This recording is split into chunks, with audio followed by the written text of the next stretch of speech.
오늘 워크숍 첫날인데 대단한 걸 하는 게 아니라 이야기를 좀 들어보려고 했어요. 수학 한 10년 이상 하셨어요? 네. 그래서 가장 느끼는 게 뭘까요? 뭐 코로나 겪고 하면서 가장 많이 느꼈던 거는 아이들의 학습 수준이 좀 저하되는 것 같다. 아유, 이런 게 정도가 많이 네 가르쳐도 이게 들어가지 않는 느낌을 좀 많이 받았던 것 같아요. 그러니까 오늘 중에 키워드가 뭐냐면은 네. 애들이 비었어. 근데 문제는 안 들어가. 코로나 지나고 더 심하다고 우리가 생각하잖아요. 교사는 그 코로나라는 것이 어떤 영향을 주기에 이 인간이 이렇게 변했을까? 그걸 알아내야 되는 거죠. 코로나 전에 가르쳤던 애들이 지금 이제 6학년 중학생들이에요. 야네들이 이제 우리 도메스에 쭉 있고 지금 이제 1, 2, 3학년 애들이 있는데 야들이 이렇게 차이가 나요. 지능이 푹 떨어졌어요. 많은 엄마들이 아무것도 안 하는 건 아니더라고요. 코로나 때도 뭘 했어요. 했는데 뭐가 없으니까 그때 급격하게 들어온 게 패드, 그 다음에 컴퓨터로 하는 학습. 처음에는 패드 학습을 열심히 했단 말이에요. 그리고 이거는 대안이 된다. 그렇게 해서 했는데 2년이 채 가지 않아서 왠지는 모르지만 이게 효과가 없다는 것도 직감적으로 알더라고요. 나이가 어린 아이들은 교사의 숨결, 엄마의 손끝, 냄새, 분위기, 소리, 심지어 그 가르치는 교사의 표정, 이런 모든 것들에 절대적으로 영향을 받는 거예요. 근데 패드는 아무런 영향을 줄 수가 없어. 그냥 그 지식이 거기 있기 때문에 손가락으로 날리는데 그 안에 뭐 별게 다 들어가 있으니까 그죠? 이렇게 하면은 되게 잘할 것 같은데 결론은 남는 게 없더라는 거죠. 어쩜 애들이 이 지경이 됐나? 듣는 힘이 없어요. 안 들어요. 뭐 엄마가 뭐 하자 그러면은 그냥 소리가 들릴 따름이지 이 소리가 머리에 어떤 지능을 자극해가지고 어떤 판단을 해서 내 행동으로까지 가지를 않는 거 있죠. 여기 와도 마찬가지예요. 아이들이라서 그런 걸 감안하고도 그렇단 말이에요. 그래서 제가 비어있는데 안 들어간다는 말은 안에 공간이 없는 게 아니고 듣는 힘이 없어서 듣지를 못해요. 근데 그럼 얘가 청력이 고장이 났냐? 그건 아니잖아요. 다 들려요. 단지 그냥 그 소리가 바람 소리처럼 새 소리처럼 물소리처럼 그냥 들리는 거야. 그래서 보니까 사고를 하게 하면 듣더라고요. 그럼 이제 우리 키워드 다 이제 낫죠. 언제 사고를 하냐? 인간은 가르치면 애들이 기억하려고 들어요. 그런데 물으면 생각하기 시작해요. 물으면은 사고하기 시작해요. 그러니까 그럼 우리 어른들은 해야 될 일이 뭐예요? 잘 묻는 걸 연습해야 돼. 지금부터. 아이 나름대로 상황을 분석하는 게 조잡하지만 있단 말이죠. 근데 점점 낮아져요. 그게 낮아지면 어떻게 될까요? 굉장히 이기적이 되고요. 두 번째로는 무책임하게 돼요. 책임 안 져요. 왜? 이게 내가 잘못했구나 하는 의식이 없기 때문에 책임 안 져요. 수학을 가르치다 보면 수학 안에 그런 철학이 숨어 있어요. 우리가 이제 앞으로 8차 시에 거쳐서 수학 공부를 할 거 아니에요. 수학 안에서 우리가 어떻게 해결할 건가? 그래서 수학 교육이 아이들을 어떻게 변화시키고 실력은 어떻게 올라갈 건가를 두 가지 한꺼번에 다 못하니까 여러분들 다 반올림 하는 거 아시죠? 반올림 그러면 뭐부터 시작해요? 5부터 시작하잖아요. 1의 자리에서 반올림해서 10을 만들어라. 이렇게 하면은 10이죠. 10은 10이니까 됐어요. 9도 10이죠. 8도 10이죠. 7도 10이죠. 6도 10이죠. 뭐까지? 5까지. 근데 이렇게 해야 되는 이유는 모든 것들은 연결돼 있지 똑똑 끊어져 있지 않아요. 삶이 범주를 정해야 될 때가 굉장히 많아요. 100점 맞은 애나 60점 맞은 애나 합격이잖아요. 얘하고 얘하고는 40점 차이죠. 근데 59점은 너무 억울하죠. 1차인데 결론은 0이 될 때가 있어요. 네 59점 맞을 것 같으면 61점 더 맞을 수 있었는데 네 능력이 한계야. 더 하라고. 이렇게 인정하는 거죠. 애들이 용서하는 힘, 인정하는 힘이 수학에서 생겨요. 사실 수학이 이런 철학이 있어요. 근데 이걸 우리가 안 가르친다는 거지. 이걸 안 가지고 가면은 계속 문제를 풀어봐야 돼. 풀고 7번 돌렸네, 8번 돌렸네, 계속 풀어야 돼. 근데 어렸을 때부터 수학이 가지는 이 거대한 힘을 가지고 쭉 가면은 나중에는 수학 공부하는 힘이 너무나 강하게 생기는 거예요. 아무리 어려워도 꾹 참고 또 이래도 한번 생각해보고 저래도 생각해보고. 이런 것을 범주라고 하고 근사값이라고 합니다. 근사값은 진정한 값은 아니지만 그 값으로 간주할 수 있는 논리적인 근거를 가지고 정한다. 이렇게 할 수밖에 없지 않느냐. 이런 수업을 딱 하고 나오면은 이게 나오잖아요. 애들이 뭔가 이렇게 좀 고상해진 것 같은 느낌? 어리지만은 아 이거 장난이 아니네 이렇게 생각하는 힘들이 있어요. 이렇게 수학 안에 이런 요소를 교사들이 꺼내야 된다는 거지. 그러면은 첫째, 애들이 수학을 좋아해요. 그리고 내가 아까도 손님 온다고 싹 치워버렸는데 애들이 NP, no pencil, no paper. NP를 하면은 생각해야 되죠. 생각하는 걸 애들이 좋아하고요. 애들이 좋아하는 게 아니라 온 인류는 제일 좋아하는 게 생각하는 거예요. 완전한 본능이에요.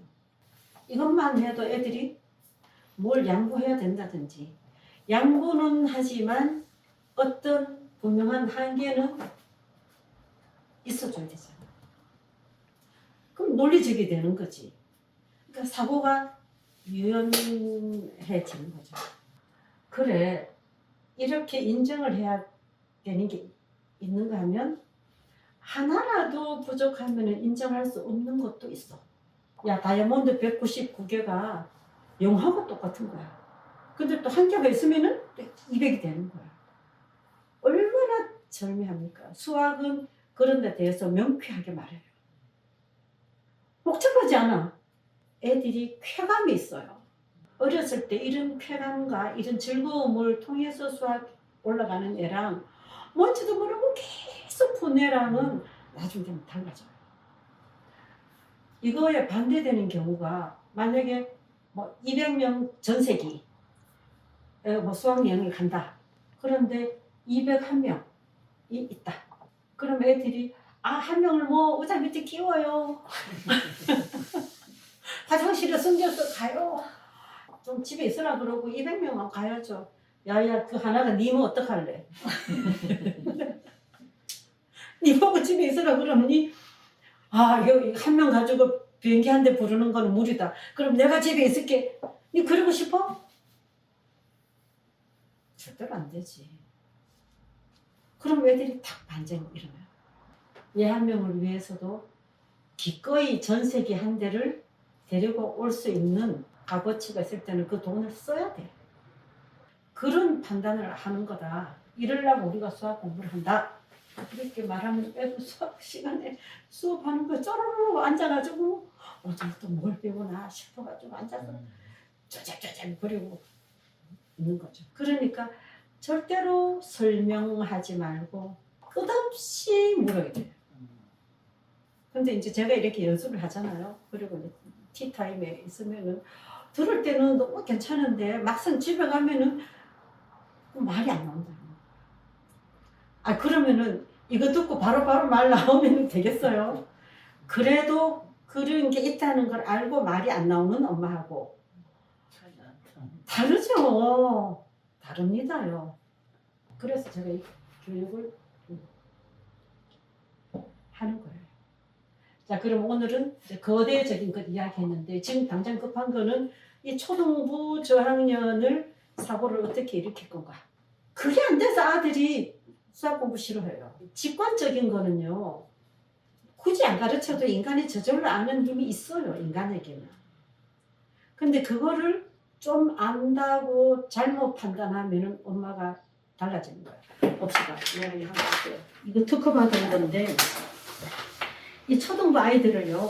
얘들아 잠깐 기다려봐. 알았지? 그리고 한 자료 가져로 공댕이만 뜨면 다 난리가 나는 거야. 그래도 한 30분이라도 애들을 좀 정리를 하면은 항상 교사가 필요한 교구가 여기 있어야 되겠다 싶어가 제가 이거를 만들었어요.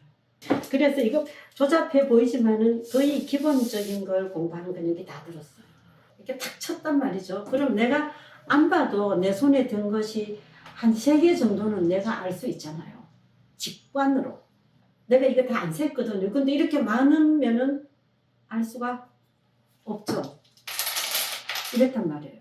그것처럼 초등부 아이들도 한 10가지는 저절로 알아요.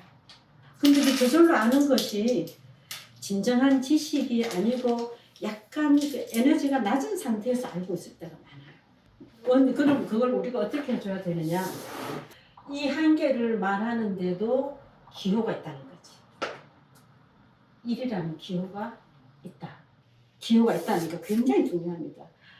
수가 있으면 기호가 있어요. 사물이 있으면 이름이 있어요. 그런데 그 기호가 아무리 있어도 그걸 해독할 수가 없으면 무슨 뜻인지 모르죠. 이렇게만 하는데 나는 알고 있어. 이게 뭔 뜻인지.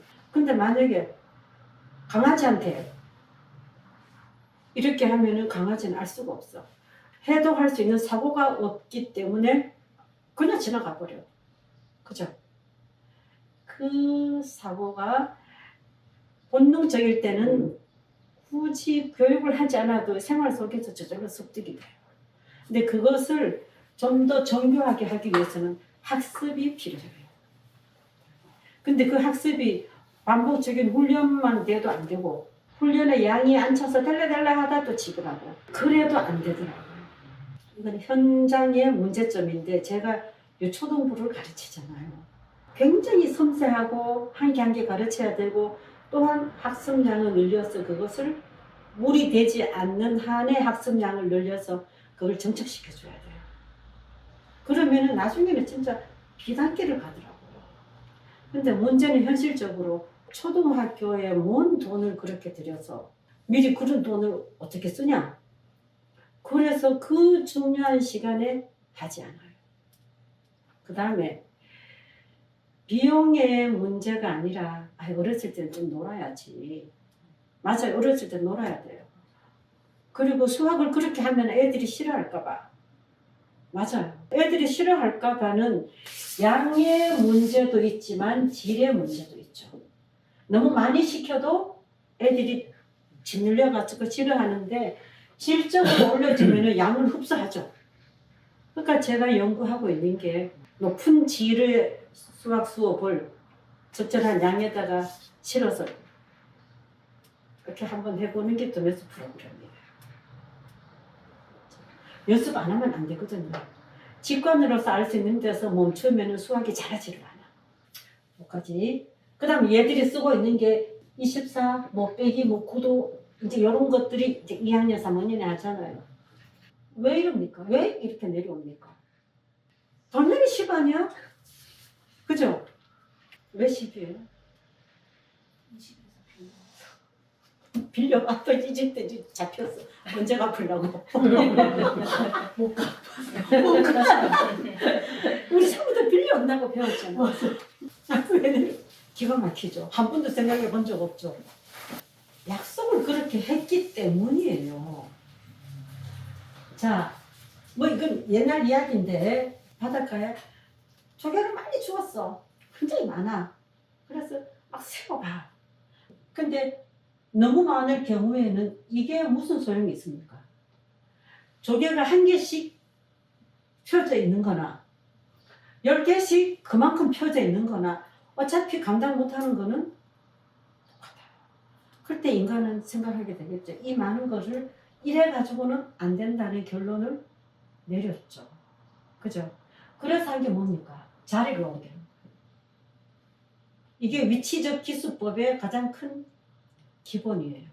이것을 해결하기 위해서는 자리를 나누고 10개짜리는 여기다 놓자. 근데 자리가 다르기 때문에 요거는 10개예요. 그죠? 그러니까 여기서는 10을 내려와라 라고 가르치면 안 되고 자리가 바뀌었다는 것을 가르쳐야 돼요. 자리를 바꿔서 나타내는 약속이다. 이렇게 문법이에요. 법칙이라고요. 그렇게 규칙을 정했어. 이렇게 해야지만 4학년에 가면은 조가 나오고 경이 나오고 말이지 의이 나오고 이런 것들이 딱 정리가 되는 거예요. 이거 하나도 안 하고 또 1학년, 2학년 막 더하기 빼기 이건 규칙도 없이 이걸 또 기능을 배워. 또 이제 3자리 수를 배워. 또 4자리 수를 배워. 그러다가 4학년 가면은 막 억짜리 자르르 나오면은 이게 또 다른 이야기인 거예요. 그래서 결론이 뭡니까? 응용력이 떨어져요. 애들이 풀어본 거, 배움받은 거는 하는데 응용력이 떨어진다. 초등의 제일 바닥에 가장 큰 문제점으로 자리 잡고 있는 것이 기수법. 수를 기록하는 방법이 기수법이에요. 지금 하고 있는 거는 십진법이에요. 10개만 모이면은 진출을 해. 그러니까 우리가 초등 1, 2학년 때 정확하게 강조해야 될 거는 기수법이에요. 너희들이 하고 있는 것이 이런 어법에 의해서 법칙이다 이거는. 십식. 그러면은 왜 10이냐? 5는 안 되냐? 돼요.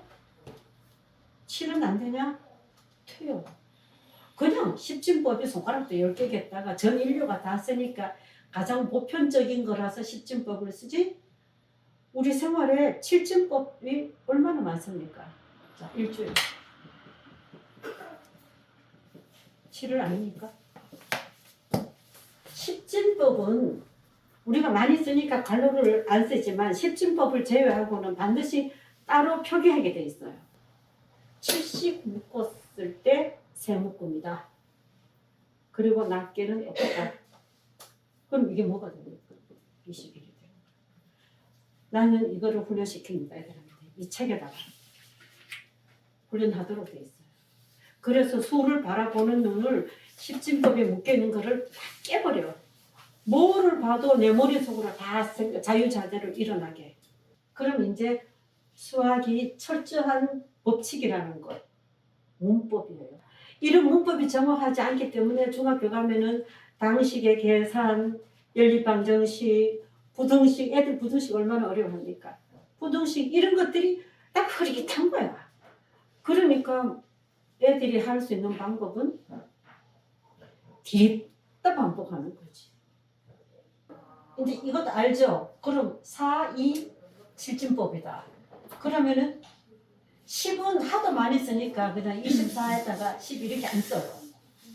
없으면 10진법인 줄 아셔야 됩니다. 다 쓰니까.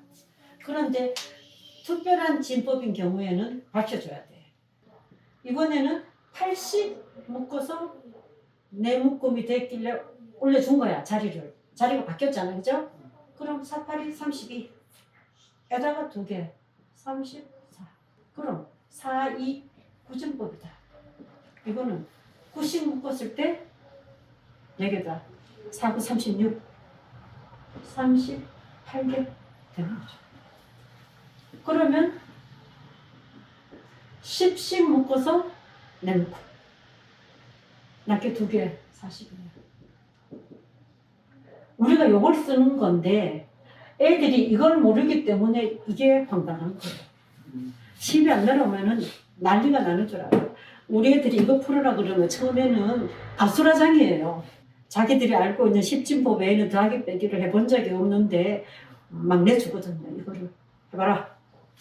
그러면 뭐 십진법으로 했다가 구진법으로 했다가 한참 하고 나면은 그제서야 머리가 말랑말랑해져요. 근데 이렇게 하기에는 초기 학습량이 좀 많아야 돼요. 수학이 아니라 머리를 뒤집어 놓는 건 줄 이제 아시겠죠? 자, 그러면 한번 연필을 드시고 책을 하나 해봅시다.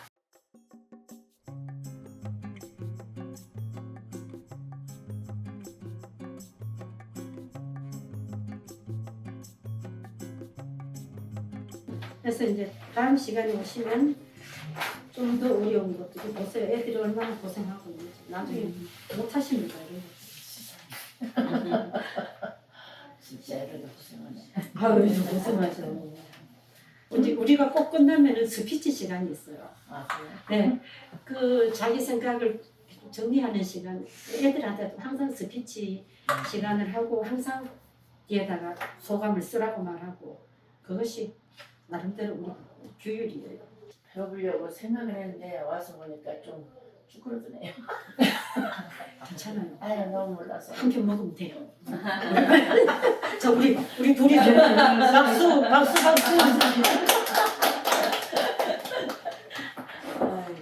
애기라도 저 때문에 진도도 못 나갈까 싶어서 좀 걱정은 되지만 아니요, 열심히 한번 배워볼게요. 잘 가르쳐 주고 싶은데 방법을 모르니까 진짜 다시 이제 잘 개념부터 내가 스스로 조금 더 많이 알고 가르쳐야 현명하게 가르칠 수 있겠다는 생각. 저는 어떤 수학을 공부하면서 기뻐하고 환희를 느끼고 내가 희열감을 느끼는 것도 되게 중요하다고 생각을 하거든요. 이러한 방법적이고 설명해주는 법에 대해서 어떠한 이과적인 지식보다도 이게 필요한 것 같다는 느낌을 오늘 확연히 느꼈거든요. 아, 이걸 몰라? 그럼 이건 우선 덮어놓고 다른 거를 조금 생각을 좀 힘을 길러보자. 이렇게 조금 천천히 가도 길게 가는 방법을 알아야 될 것 같아요.